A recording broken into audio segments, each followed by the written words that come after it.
তো মিষ্টি কুমড়া নিয়ে এলাম, মিষ্টি কুমড়া কাটার পর মিষ্টি কুমড়ার ইয়াগুলো বাইর করে নিচ্ছি বিচিগুলো। তার মিষ্টি কুমড়াটাকে কাটি, আরও একটা পাত্রে নিয়ে একটু দুধ দিয়ে ভালো করে সেচে নিচ্ছি। সেচার পর একটা গ্লাসে নিয়ে একটু কুক দিয়ে ভালো করে আনেছি, একটু বরফ দিয়ে দিচ্ছি। দেওয়ার পর একটু দুধ দিয়ে দিচ্ছি, দুধটার পর উপর দিয়ে ক্রিম দিয়ে দিচ্ছি। হয়ে গেছে আমাদের মিষ্টি কুমড়া লাচ্ছি, খুব সুন্দর দেখুন।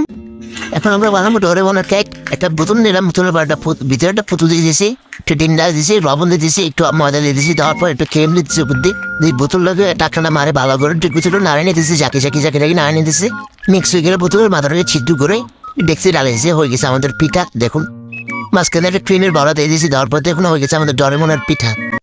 দেখুন আমাদের মিনি মামা ওয়াইফার দিয়ে খেলা করতেছে। আমাদের মিনি মামা ওয়াইফার দিয়ে বুটস কলিরা বানাইছে, দেখছেন? মিনি খুব সুন্দর। আর পরে দেখি আজকে তুই এটা দেখি বানাতে পারস। এবার দেখবে মিনির খেলা। একটা পাত্রে কিছু চকলেট নিয়ে নিলাম, একটু বাটার দিয়ে দিলাম, একটু দুধ দিয়ে দিলাম। দুধ দেওয়ার পর ভালোগুলো মাখিয়ে নিতেছি। মাখার পর একটু ফ্লেভার দিয়ে দিচ্ছি। দেওয়ার পর দেখুন নাড়লে এরকম কালার আসবে। তারপর বড় বড় বক্সগুলোতে মামা ওয়াইফার দিয়ে উপর দিয়ে ক্রিমগুলো দিয়ে দিব। দেওয়ার পর একটু শুকানোর জন্য রাখে দিব। শুকাই গেলে দেখুন আমরা এভাবে করে বাইর করে নেবো। বাইর করার পর দেখুন কি সুন্দর লাগতেছে। এগুলোতে আমরা এখন কিউব বানাইছি। হ্যাঁ বলছিলাম না পারবো না, দেখছো? এখন দেখো কমলা জুতে স্ট্রবেরি আইসক্রিম। বন্ধুরা দুটো কমলা নিয়ে এলাম, কমলা দুটাকে যাচ্ছে রসগুলো বাইর করে নিয়ে দিচ্ছি। রসগুলো বাইর করার পর একটা পাত্রে নিয়ে নিচ্ছি। পাত্রে নেওয়ার পর একটু চিনি দিয়ে নিচ্ছি। চিনি দেওয়ার পর এটাকে চুলায় রেখে ভালো করে জাল দিয়ে নিচ্ছি। গরম হয়ে গেছে দেখুন। গরম হয়ে যাওয়ার পর একটু স্টিলের পাত্র নিয়েছি। পাত্রের পর এখানে বরফ বেলা দিচ্ছি। ডালিয়ে দেওয়ার পর একটু লবণ দিয়ে দিচ্ছি। উপর দিয়ে লবণ দিয়েছি যেন উপরে আর একটা স্টিলের পাত্র দিব যেন ভালো করে না লড়ে।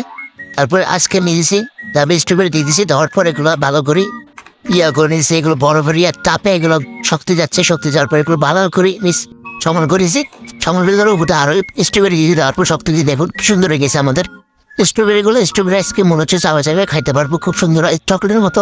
এখন আমরা কমলার জুসের উপরে রাখে দিয়েছি। দেখুন হয়ে গেছে আমাদের কমলার জুস আইসক্রিম। তো বন্ধুরা ভিডিওটি ভালো লাইক সাবস্ক্রাইব করতে ভুলবেন না। ধন্যবাদ।